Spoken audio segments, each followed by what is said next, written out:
एक सेकंड में बोला, एक सेकंड तो आपको गर्म होने में लगता है भाई, 1 मिनट तो पूरा। माननीय सतपाल सिंह सत्ती जी।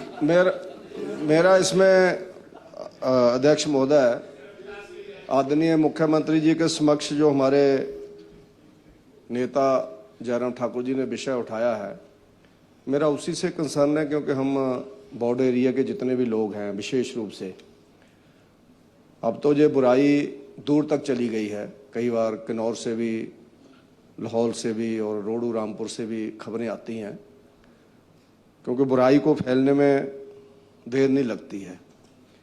लेकिन बॉर्डर एरिया के ऊपर इससे भी ज़्यादा हालत ख़राब है। उसके कारण मैं सुझाव ही देना चाहता हूँ। इसमें जो प्रश्न आदरणीय जयराम जी ने उठाए हैं उसमें कोई दो राय नहीं है। बहुत ही, जिसको हम कह सकते हैं कि बहुत ही चिंता का विषय हिमाचल प्रदेश के लिए है। और कई बार ऐसा विषय आता है तो मैं देख रहा था डीजीपी साहब जहाँ बैठे हैं, साथ में भी शायद पुलिस के अधिकारी होंगे, दोनों हंस रहे हैं। इस तरह से नहीं होता है मामला। आप लोगों को सीरियस होना चाहिए इस मामले में। आप दोनों हंस रहे थे, अगर फोटो कहीं आपकी दिख जाएगी जब जयराम ठाकुर जी बोल रहे थे। इस तरह से विषय नहीं चलता। जिनके 12-12 साल के, 20-20 साल के बच्चे मर रहे हैं, उनसे पूछो जा करके क्या स्थिति है। बाथरूमों में शिमला में मिले हैं, 2 साल पहले बच्चा टीका लगाते हुए बाथरूम के अंदर ही चला गया था, 22 साल का। लेकिन मेरा आपसे आग्रह सिर्फ मुख्यमंत्री जी इतना है, जो जयराम ठाकुर जी ने कि बहुत ही वैलिड विषय उठाया है कि पुलिस के अंदर कौन व्यक्ति की इंटेग्रिटी क्या है, उसके ऊपर हमें जाना चाहिए। वो बीजेपी का है, कांग्रेस का है, न्यूट्रल है, किसका है, किसका नहीं, इसके ऊपर नहीं जाना चाहिए। मैं जब भी लॉ एंड ऑर्डर के ऊपर बोल रहा हूँ, उन्ना के विषय के बारे में आज भी बोलूँगा अगर समय मिलेगा। मैंने वो लोग देखे आपके SIU के अंदर, CID के अंदर, एंटी करप्शन के अंदर, जो महाचोर लोग हैं, जिन्होंने खनन के अंदर अपनी JCBयाँ लगाई हुई है। क्या कभी ये वीडियो कभी आप लोगों को आती हैं या नहीं आती हैं, जो प्रदेश के अधिकारी हैं?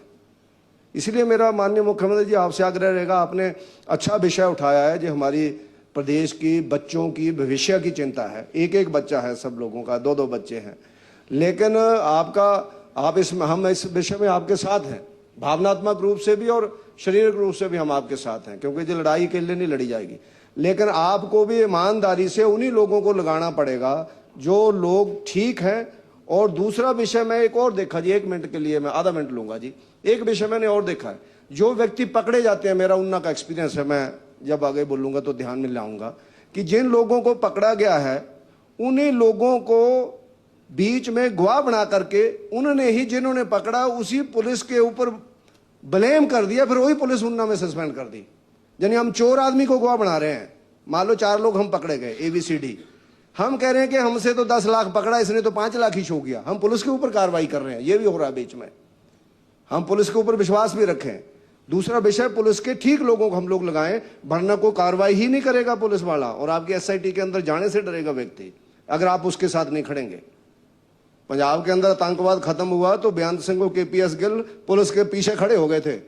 यूपी के अंदर अगर गुंडों को मारा गया है, गुंडों को सुधारा गया है, तो वहां पर योगी आदित्यनाथ उनके पीछे खड़े हुए हैं, तब जाकर के वो उन बड़े बड़े लोगों को सुधार रहे हैं। इसलिए आपको मैं ये नहीं कहता कि सारे लोग पुलिस के लोग खराब हैं, लेकिन बहुत से लोगों को सिफारिशी लगाया जाता है, जो लगवाने वाले लोग हैं, क्योंकि उन्हीं के आदमी काम कर रहे हैं, इसलिए वो लगाते हैं। हमने क्यों लगाना अपना आदमी? हमारी तरफ से जिसको मर्जी पकड़ो भैया, पकड़ो जिसको पकड़ना। इसलिए लगाते वक्त उसका ध्यान रखें, उसकी इंटेग्रिटी को देखें और सख्त कार्रवाई इसके ऊपर करें, अन्यथा हिमाचल की जो युवा शक्ति है वो तबाह इसके अंदर हो रही है। इतना ही मेरा माननीय मुख्यमंत्री जी से आग्रह रहेगा। धन्यवाद।